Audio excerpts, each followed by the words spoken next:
Is this when you started doing stand-up too? No, I waited till... I mean, I didn't wait. It just never occurred to me. But after college, I was like a year out of college. So you got your film degree? Well, I got the journalism... Communication degree. My communication degree. And then I was working for WSBA News Channel 7.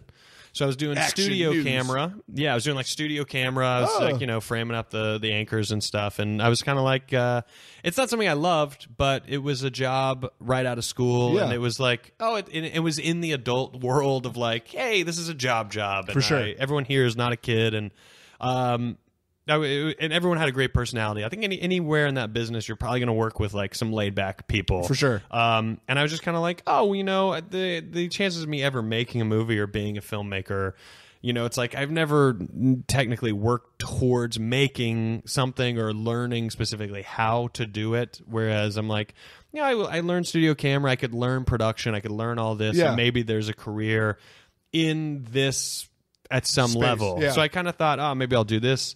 And was this in your college town or your hometown? This was in my college town, okay. Which, I mean, they were side by side. Greenville and Spartanburg are like, they are? Yeah, it's like, a 20, 30-minute drive from, 35 minutes, I think, from my house to my college. So, okay. Yeah. And then, there was one night I just decided, I listened to a David Cross, his album, Shut Up You Fucking Baby, and I thought, I'm going to go and try this at this poetry night. And it was like December... Christmas exam, or the Christmas break was just starting. The exams had just ended, and there was a lot of like students because when you're only a year out of college, you're still kind of you could still hang out at the college, and you're not fucking McConaughey yet. You're still around, and it makes sense that you're around. And so I just told people, I was like, hey, I'm gonna go to the guitar bar, and there's a poetry night, and they said it's cool if I do jokes. And so I told people, and they told people, and like 40 people showed up. Oh, wow. And I mean, people were like, it's a Monday night. We're all going home like on Wednesday. So people were like, if someone said that to me, I'd be like, someone I vaguely know is going to go do stand-up that is not a thing that's available ever here, and it's Monday, and I could just drink and get shit-faced, and who cares if it's good or bad? I would definitely go. So 40 people showed up. Were you still known as the class clown in college? Yeah, okay. I definitely maintained that, even on the soccer team. I was captain of the team senior year, no big deal. And was still cracking jokes. Somebody, hey, you're the captain. Maybe take it more seriously. Oh yeah, you're right. But I showed up at this poetry night. There were 4 guys doing poetry. The bartender, I was like, is it okay that I do stand-up? For some reason, I thought there were like really, the things that you think there's like hardcore rules at, and then only later do you look back and be like, who would even give a shit? So the bartender was like, you brought the entire crowd. He's like, you can go up whenever you want. You can talk about whatever you want for as long as you want. That's great. He's like, he's like, you brought 40 drinkers to the bar on a Monday night where there would be nobody. And the 4 guys that were doing poems or doing poetry, I think they were also like, hey, do you mind going at the end so that everyone actually we never have an audience kind of thing. So here we have an audience, and so they were fine with it too. And I vaguely knew some of them because they went to the same university. So it was I just went up and like fucked around. I had written some ideas down that I thought were jokes, but I didn't really know how to write a joke. So I just kind of went up, and the fact that 40 people were there cheering me on and like were the greatest cushion, made it so that I got the bug right away. Where I was like, oh yeah, this is fun and easy. For sure. Where you're kind of tricking yourself. Yeah. Because when I moved to DC a few months after that, to be like, oh, my sister lives here. There's a comedy scene here. I bombed 10 straight times.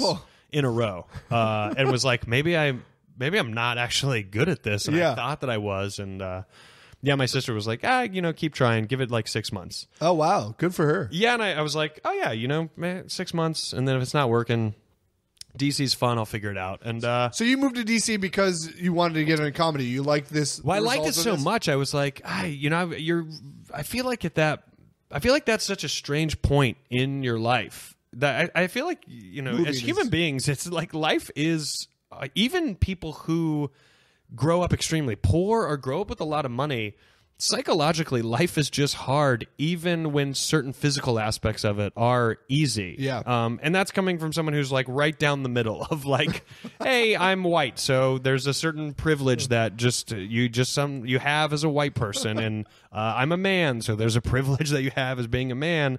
But in the world of like finance, my family wasn't the rich. I wasn't a rich white man. It's weird that psychologically, a lot of people hit 23 and it kind of doesn't matter who you are or where you come from. You're like, well, you go through a thing of who am I going to be? Right. And that question you ask yourself a lot of times affects people from different backgrounds the exact same way. Yeah. It's one of the things that it's the only hope we have for humanity, the fact that these things are what truly connects us. I don't think you need a therapist. I think you should be a therapist. I'm wanting to. I was kind of like, I'll go on the show, I'll throw some stuff out. By the end of the show, crying, I'm talking you through it. Here's what I think you're feeling. But yeah, I didn't know what I wanted to do, and I liked comedy. My sister lived in D.C., and I saw that there was a comedy scene, and I was like, maybe let's dive into this. I mean, I knew I knew I was funny. Yeah. I knew I was a funny person. I knew that I could be funny. Yeah. And so there was a part of me that's like, I wanted to play professional soccer. I think I could have, if I would have really wanted to play in the MLS, I think I could have done it. I think I could have been good enough to ride the bench for an MLS team if I would have devoted everything I had to being in shape and working on it. Right. I really think I could. That's obviously an answer you give when you never have to prove if that is ever truly possible. But I think I could have. Yeah. So with this, I was like, well, let's give this all that I've got. So DC only was only the city just because my sister lived there. A stepping stone. Exactly. And I was like, I can live on her couch. It's an easier move. I know people. I can meet people through her. There was a lot of comedy shows, and it just kind of happened from there, Yeah. Bombing 10 straight times in a row. Where are you doing comedy? DuPont Circle, is that a thing? I was living in DuPont Circle. That's where she lived. She had a place in DuPont Circle. DC. It's the best. DuPont Circle is it is the best. It's so hipster now, though. I don't know if you've been there recently. I love it. I love the hipsterness of it. But also the Improv is close to that neighborhood, or just down from that neighborhood. I don't know. So I moved up there and were you working when you went up there, or were you? Yeah, just... I got a job working for like a government contracting firm for the Department of Defense, doing like veterans healthcare stuff. Oh, not as cool. But I was just a secretary. That started so cool, and then it turned. That's why I always say it like that. I used to say, "Well, I used to work for the Department of Defense," and someone goes, "Oh, doing what?" I'm like, "Oh, it's a government contracting firm." I'm like, "Oh, what are you doing?" It's like, "I was a secretary." It slowly just works its way down. It's so cool, and then just Department of Defense. Did you carry a gun? No, I worked in an office. Oh, what are you doing in an office? I was answering phones.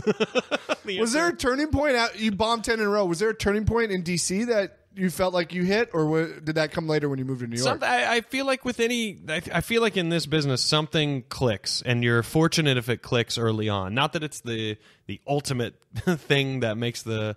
I feel like nothing ever ultimately like goes on that makes you realize how to do this. Sure. But something fortunately clicked to make me realize I was capable of doing this after bombing so many times. That I was capable of doing this, that I enjoyed doing this, and that I could actually do this. Whatever that click was, I attribute it to probably being some sense of confidence. Bombing 10 straight times in a row is actually pretty healthy towards your career, and I think I was ready to just give it up, and my sister was like, no, you got to stick it out, and because of that, it kind of took a weight off my shoulders. Like, she said 6 months, so let's go 6 months. Let's have fun for 6 months. Yeah. And then I was confidently having fun for 6 months. Not that there weren't some bombs in there. There was plenty, but there was enough shows where I was like, that was how you do it. Yeah. That's how I should present myself. Or Yeah. that's how you write a joke. That's a joke. This other thing's not a joke. So let's stop saying that thing. And you just naturally start whittling away at the shitty stuff. You just get rid of it. Just like a sport. You kind of look at it like a sport. I think take so. the loss and find whatever you learn from that. I think so. I mean, like when you find your form in basketball, like shooting a free throw, it's like you could shoot a million different ways, but you're going to find the one way where you're like, all right, this is comfortable, and I seem to make it when I do this. So I'll just do this. Yeah. So it seemed that happened in D.C. sort of. That was your second school, your comedy school, D.C. Yeah. And then you moved to New York, right?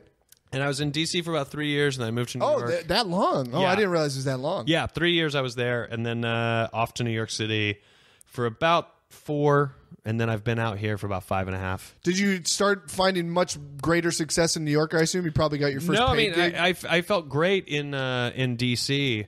I really had discovered myself, and because it was a smaller scene, you could really stand out, and you could get a lot of stage time, and it was fun being part of that community. And then I moved to New York, and it was kind of like starting all over again, where no one knows you, and you got to really prove yourself. And that's not really something I enjoy. I don't really like hanging out at comedy clubs to be like, well, I'm gonna kiss ass and hopefully get some stage time. I don't. Not that I don't get that. I get that if no one knows who you are, you have to put in the work to like get known. But I came up in DC where there was just tons of independent shows. You know, there was only one comedy club, so the majority of the shows I performed on were at coffee shops and bars. So I was used to that. So going to New York City, I was like, oh, there's tons of the thing I'm already used to. Yeah. So I didn't really put in a lot of time at a lot of the comedy clubs. Not to say I didn't perform at them. I did whenever, it was offered, or available to do it. Yeah. Or fortunate enough to do it, I mean, Caroline's took care of me. Comics took care of me. But for the most part, I was doing independent shows. Sure. And through 4 years of that, I felt like I really learned how to become a professional comedian in terms of confidence, in terms of going up and being like, all right, I still didn't know necessarily how to craft an hour that I could look at as a professional hour, but I definitely could go, all right, I know how to be a professional. I understand that this is a business, and I can't just be on that side of the microphone working on it. I got to work on this side of the microphone as well. Yeah. Yeah. Do you remember your first paid gig? I don't think so. It was probably in DC because you could go get if you're a local guy. I mean, the DC Improv would like hire you as like an MC. It was probably there for Bobcat Goldthwait back in like 2004, I think. That's great.